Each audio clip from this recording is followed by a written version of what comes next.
The offense we're going to be looking at today is an offense that we will run against a team that's running a man-to-man defense. It's called Florida, and it's our flex offense. So FL for Florida, FL for flex. That's the key to remembering the call for this offense. Now, the flex offense is an offense that can be very effective because it can be run over and over against a man-to-man defense.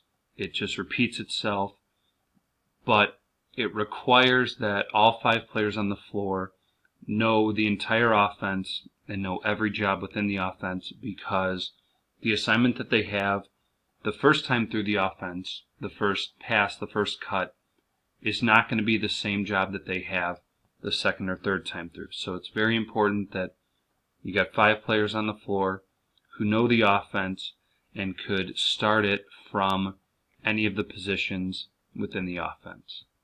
So the flex offense is designed to get players cutting into the lane off of what are called flex screens.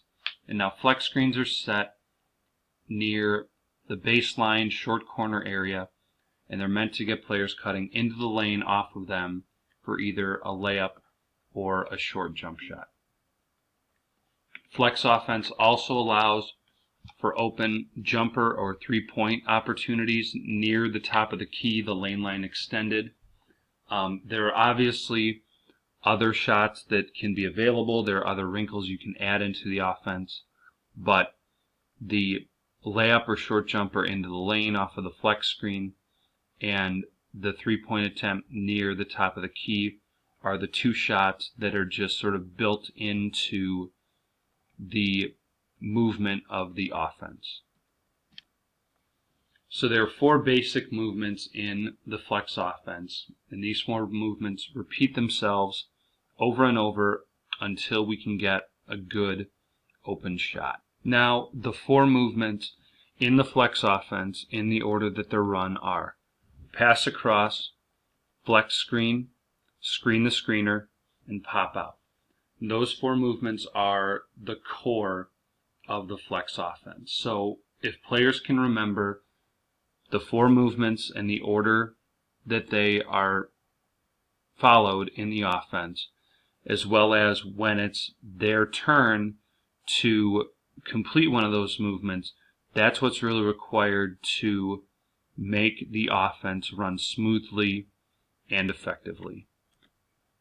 Now, because the flex offense is essentially the same play repeated over and over, the same 4 movements over and over, we can run it continuously until we get a good shot. But this means that every player on the floor has to know the 4 actions, because each of them is going to complete every one of those actions at some point in the offense. So again, just because a player's job the first time around is a screen or a pass, that second or third time through, they're going to have a different job, and they're going to have to remember it so that the offense can continue until we get the shot that we want. So if we look at a diagram, you can see that the flex offense is a basic 4 out, 1 in setup. We've got 1 bringing the ball up here on the right side of the court, but if you have a left-handed point guard, or if the defense is really pressuring and overplaying, trying to keep the ball off the right side of the floor, that's fine. You can bring it up on the left. The only change that would have to be made is the 5, the post man, has to start on the same side as the ball. And so when we get into the flex offense, the first 2 movements are pass across and then flex screen. So 1 is going to pass across to 2, 5 is going to set the flex screen for 4.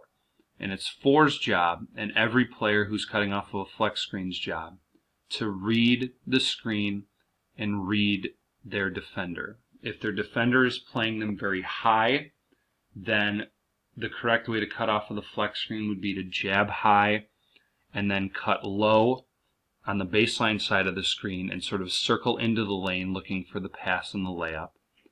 Or if their defender is at a more neutral position or really sort of, latching onto them and staying close, what a player can do and what's shown in these animations is jab step low towards the baseline and then circle high around the screen towards the middle of the lane for the pass. So we see 1, pass across to 2, 5 sets of flex screen for 4. If 4 were to get the ball there, he could either take 1 dribble and go in for the layup or take the short jump shot. Now, if 4 does not get the pass, if 4 is not open, then he is going to continue across to the opposite block, and then the next 2 movements of the offense take place. So we already had pass across, we already had flex screen, so the next 2 movements are screen the screener and pop out. So you're going to see 4 continue across to the block and take the post spot. 1 is going to go set a down screen for 5. 5 is going to circle up towards the lane line extended, the top of the key. And for each player, how they cut off of this screen can be a little different. So in this case, since it's a big man, they might not be a great 3-point shooter, so they might want to sort of curl around the screen towards the elbow. If they get the ball there and are open, they can shoot it. If they don't get it, then they can pop out to take 1 spot at the guard position to continue the offense. And you'll see that 1, once he completes the screen for 5, is going to pop out and fill the spot that 4 began in, and the offense will have essentially reset itself. So you got 4 across, 5 comes up, we're looking to pass across to 5, and 1 continues on to fill that wing spot. So you look at the offense now, we're exactly where we started. The players have obviously moved around, but we're still 4 out, 1 in, 4 is in the post. We've had our pass across, and so now the next step is the flex screen. So 4 will set the flex screen for 3. We're looking for 3 into the lane for the layup or the short jumper. Now if 3 is not there, he's going to continue across in the post, and 2 is going to screen the screener, so he is going to go set a down screen for 4. 4 is going to cut up, and then 2, once he completes his screen, is going to continue out into the corner. So again, you can see that twice through the offense, we're now in the same setup we started in, and it's just going to continue over and over. So each player, again, has to know when it's their job to make one of the 4 moves that makes up the flex offense. So we've got a couple more times through. We just had the pass across from 5 to 4. 3 is going to set the flex screen for 1. We're looking for 1 in the lane. If he's not open, 1 continues across, 5 screens a screener, and then continues out. Now, this is a perfect example of something that you can include into your flex offense, because at this point we have 3 and 4 who started at the wing spots are now up in the guard positions, and 1, our point guard, is now down in the post. So if you come across a defense where they're really trying to deny the ball to a certain player, especially your point guard, you know, they are really putting pressure on him, bringing it up the floor, you could change it around and say a different player brings it up.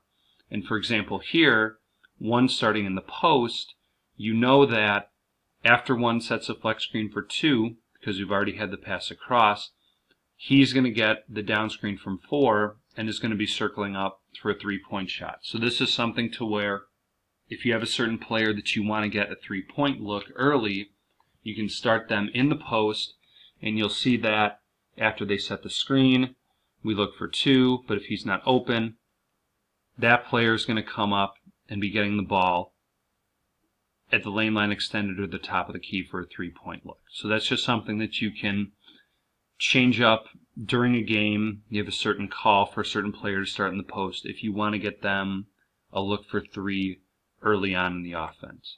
Now, there are a couple little wrinkles that you can also add, because if you're playing against a good team or even a mediocre team, but a smart team, they will figure out your offense is the same 4 moves over and over. And so you don't want to be predictable all the time. So there are a couple of things that you can add.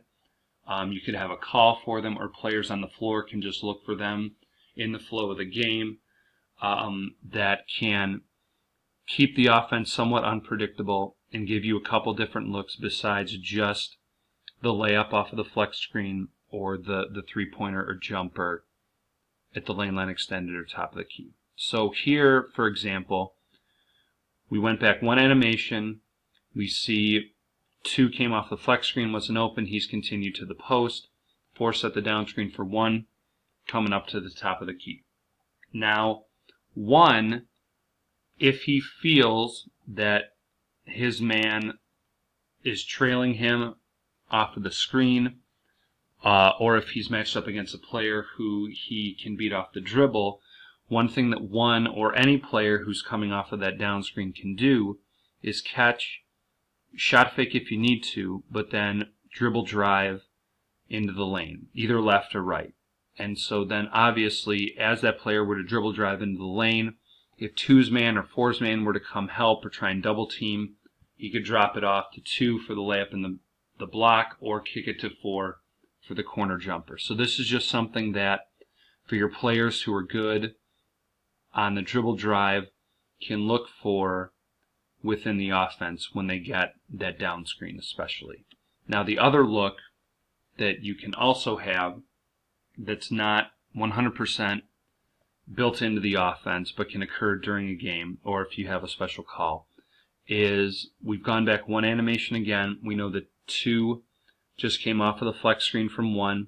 He hasn't gotten the ball, and he's going to continue across to the opposite block. Now, if 2 or 3, 4, any of your players are matched up with a defender who is shorter or not quite as strong as your offensive player, as they come off of that flex screen, even if they don't get the ball, they can try and get a seal into the lane and look for a quick post up. So 3 as your ball handler has to be aware of that. If he sees 2 come across, he knows that he has a mismatch. He can look for 2, getting a seal, putting a hand up, and get a quick entry into the post. And then 2 can either make a post move and try and score, or if 5's defender or 3's defender were to come down and try and double team, kick it out to them for the shot. And now these wrinkles don't mean that the offense has to be abandoned. Just because we try something different doesn't mean that the offense all of a sudden has to stop.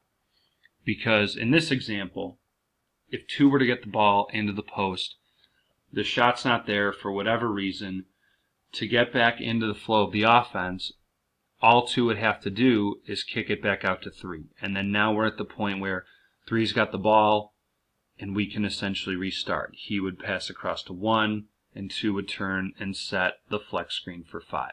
So those are just a couple things that you can look for within a game, within the flex offense, that can give you some different scoring opportunities besides just the layup or the three-pointer. So again, flex offense can be a very effective offense against a man-to-man defense. It allows for your players to get open looks into the lane, open looks for 3, and also provides a couple different opportunities for players to take advantage of a size mismatch in the post or a sort of a speed mismatch off of the dribble drive. So this is an offense that we will run a lot against a man-to-man defense, and definitely one that is worth memorizing for all players.